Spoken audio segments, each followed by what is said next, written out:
दर्शकों सभी को हमारी राधे राधे। आप सभी का स्वागत है हमारे मंच पर। दर्शकों, आज की वीडियो बहुत ही मज़ेदार होने वाली है, बहुत ही जागरूक करने वाली वीडियो है। लगभग हर शादीशुदा इंसान से रिलेटेड है ये वीडियो, इसलिए हमारी आपसे प्रार्थना है कि आप वीडियो पूरी देखें, इसे लाइक करें और यदि आप चाहते हैं कि आप भी किसी का जीवन संवारने में सहभागी बने तो इस वीडियो को आप शेयर करें, और ऐसी कहानी आप सुनना चाहते हैं तो आप हमारे चैनल को सब्सक्राइब करें। तो चलिए चलते हैं आज की कहानी की तरफ। यह एक महिला की कहानी है। वो क्या कहना चाहती है हम सुनते हैं। शादी से पहले जब हम टीनेज में होते हैं तब हमारे इर्द गिर्द कुछ युवा होते हैं जो हमें प्रभावित कर रहे होते हैं। सबसे ज़्यादा लड़कियां उन लड़कों से प्रभावित होती हैं जिनकी एक से ज़्यादा गर्लफ्रेंड होती है, या जिस लड़के पर ज़्यादा लड़कियां डोरे डाल रही होती हैं। भले ही लड़कियां कुछ रिएक्ट करके उसे दिखाए या न दिखाए, लेकिन मन ही मन ऐसा साथी पाने की कामना कर लेती है। और यही स्थिति ठीक लड़कों की भी होती है। मैं एक लड़की हूँ तो अपने टीनेज में मेरे भी ऐसे ही विचार थे। धीरे धीरे उम्र बढ़ी और मेरे कुछ सहेलियों की शादी हुई। कुछ सहेलियों के तो बच्चे भी हो चुके थे। उनसे जब भी मुलाकात होती तो केवल सेक्स, प्रेम, स्वभाव, सुहागरात, इन्हीं मुद्दों पर बातें होती, और लगभग सभी लड़कियां यही बातें करती हैं।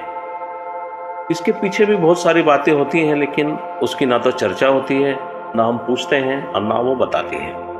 और ऐसी ही अधूरी चर्चा को हम अपने जीवन के सपने के साथ जोड़ लेते हैं। मैंने भी कुछ ऐसा ही किया। मुझे भी लगा शादी के बाद यही सब ज़्यादा मायने रखता है। मैंने भी अपने सपने संजो रखे थे, लेकिन जब मेरी शादी हुई मुझे लगा कि इस दुनिया में सबसे खराब मेरी ही किस्मत है। आज मेरी शादी को 6 साल हो चुके हैं, लेकिन मेरे सपने ही रह गए। शादी होती है तो संभोग होना लाजमी है, लड़का हो या लड़की। उसके पीछे मुख्य कारण तो शरीर ही होता है, लेकिन अगर गहराई से समझा जाए तो ऐसा नहीं है। बात इससे कई गुना ज़्यादा बड़ी है। मेरे पति एक साधारण आदमी थे, बैंक में नौकरी करते थे और बस उनकी दुनिया मेरे और हमारे छोटे से घर तक ही सीमित थी। ना कोई बड़े बड़े सपने दिखाते थे, ना उनकी बातें, ना उनकी आदतें, और ना ही उनकी कोई बात मुझे समझ आती थी। मुझे वो बिल्कुल साधारण से लगते थे। मैं अक्सर सोचती, काश मेरी शादी किसी और लड़के से हुई होती, या मैं किसी सहेली के पति को दिमाग में लाती कि उससे हुई होती, या कोई कॉलेज के फ्रेंड को दिमाग में लाती कि उससे हुई होती। उसका पति कितना हैंडसम है, कितना रोमांचक है, कितना प्रेम करता है, या सहेलियों ने जो बातें बताई हैं वो सब दिमाग में लाती थी। मुझे लगता था मेरा पति कुछ अलग करता ही नहीं। जैसा सहेलियों से सुन रखा था कि उसका पति बहुत ही रोमांटिक है, या दिन भर उसके आगे पीछे घूमता रहता है, या हर वक्त संभोग के लिए पागल रहता है, मौज मस्ती, होटल, पिक्चर, शॉपिंग जैसे बहुत सारे काम कराता है। लेकिन मेरी किस्मत में यह सब नहीं था। मेरे पति मेरे करीब तभी आते थे जब उन्हें शारीरिक संतुष्टि चाहिए होती थी, और यहीं से मेरे मन में यह बात घर कर गई कि लड़कों को सिर्फ इसी चीज़ से मतलब होता है, इसके अलावा उन्हें अपनी पत्नी से कुछ नहीं चाहिए। और इसी कारण मैंने कभी भी उनकी कदर नहीं की, क्योंकि वह छोटी छोटी बातों पर मुझे टोक देते थे।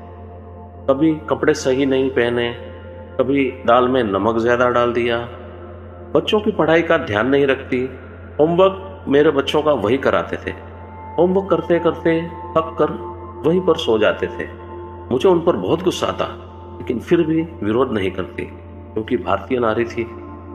मुझे इस बात से नफरत होती थी कि जब मैं बाहर मॉडर्न कपड़े पहनकर जाती तो वो बोलते कि बाहर निकलने से पहले ध्यान दिया करो कि क्या पहना है क्या नहीं, पर मैं बेपरवाह उनकी बातों का ध्यान नहीं देती। एक दिन जल्दी उठकर काम के लिए तैयार हो रहे थे, मैंने बिना देखे ही कहा, ऑफिस के बाद सब्जी ले आना, हर बार भूल जाते हो। उन्होंने सिर हिलाया और मुस्कुराते हुए बोले, ठीक है। वो दरवाजे से बाहर निकले और फिर वह कभी दोबारा लौटकर वापस नहीं आए। मेरे पति का ऑफिस जाते वक्त एक सड़क दुर्घटना में निधन हो गया। जब पुलिस की गाड़ी मेरे घर के बाहर रुकी और उन्होंने खबर दी तो जैसे मेरे पैरों के नीचे से जमीन ही खिसक गई। चंद दिनों बाद मुझे पता चला कि मेरे पति ने मेरे नाम से बीमा कराया था, जो कि 1 करोड़ का था। 1 करोड़ की रकम मेरे खाते में आ गई। रिश्तेदारों ने कहा, इतना अच्छा इंसान था, देखो तुम्हारे भविष्य की उसे कितनी चिंता थी, तुम्हारा भविष्य सुरक्षित कर गया है। मैं बस चुपचाप सुनती रही। वो 1 करोड़ रुपए मेरे सामने थे, लेकिन मेरे पति मेरे सामने नहीं थे। मैंने सोचा, इस पैसे से मैं क्या खरीद सकती हूँ। उनके चाय बनाने का तरीका, उनका बच्चों के साथ खेलना, वो हर शाम मुझे दफ्तर से फोन करके कहना कि कुछ चाहिए तो नहीं। आज पति नहीं है और मैं खुद मॉडर्न कपड़े नहीं पहनती, क्योंकि पहले तो मैं बेपरवाह थी, लेकिन आज जब मैं ऐसे कपड़े पहनकर निकलती हूँ तो लोग मुझे गंदी नज़रों से देखते हैं, क्योंकि मेरी रक्षा करने वाला मेरा पति मेरे साथ नहीं है। आज ऐसा करने से पहले 100 बार मुझे सोचना पड़ता है। अब सब कुछ वही था, लेकिन एक पति के बिना सब कुछ अधूरा था। जब मैं सुबह उठती तो उनकी आदत थी चाय बनाकर मेरे पास लाने की। अब चाय का कप खाली था। जब मैं गुस्से में होती तो वो मजाक करके मेरा मूड हल्का कर देते।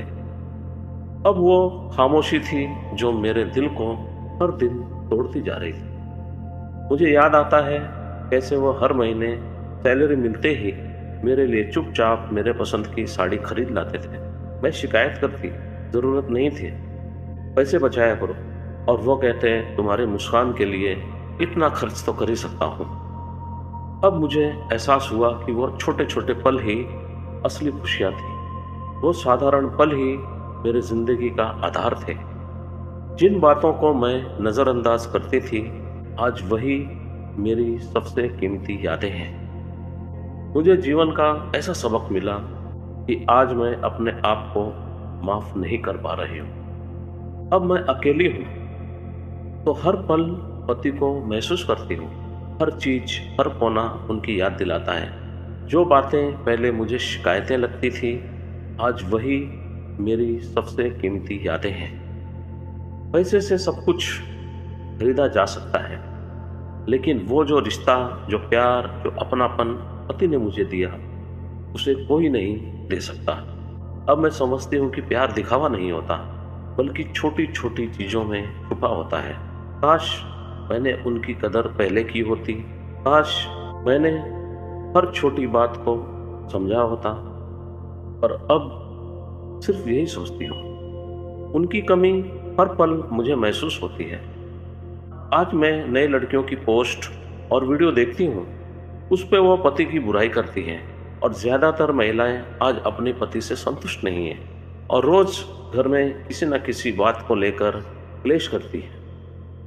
बस एक बात बोलूँगी, एक बार आंख बंद करके देखो और सोचो, अगर तुम्हारा पति तुम्हारे साथ न रहे तो तुम्हारी दुनिया कैसी होगी।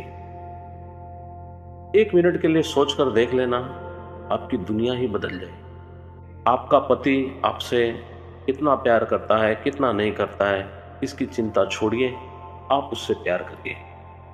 हम देखते हैं कि पति कहता है कि जल्दी सोया करो, जल्दी उठा करो, तो आज की लड़कियों को लगता है कि मेरे ऊपर धौंस जमा रहा है। ऐसा नहीं है। आप जल्दी सोएंगी तो जल्दी उठेंगी, जल्दी उठने की आदत लगेगी तो जल्दी सोने की भी आदत लगेगी। आज कुछ लड़कियां सेक्स से संतुष्ट नहीं हैं। इसका सबसे बड़ा कारण है उनका देर से उठना।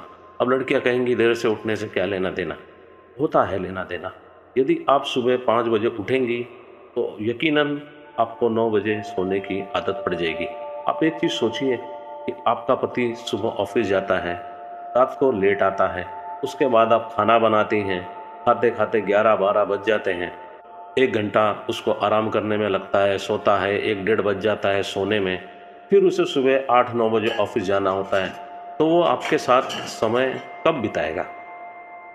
यदि आप जल्दी सोती हैं तो हो सकता है कि उसको कुछ समय मिले, या ऐसा भी होता है कि घर में और भी लोग होते हैं, बच्चे होते हैं, पति सोचता है कि बच्चे सो जाएं उसके बाद प्यार किया जाए, लेकिन आप तो खाने पीने में ही 12-1 बजा देती हैं, तो कब प्यार करेगा। इसलिए आप असंतुष्ट हैं। इसलिए सबसे पहले आप सुबह उठना शुरू कीजिए, अपने आप रात को जल्दी सोने की आदत पड़ जाएगी।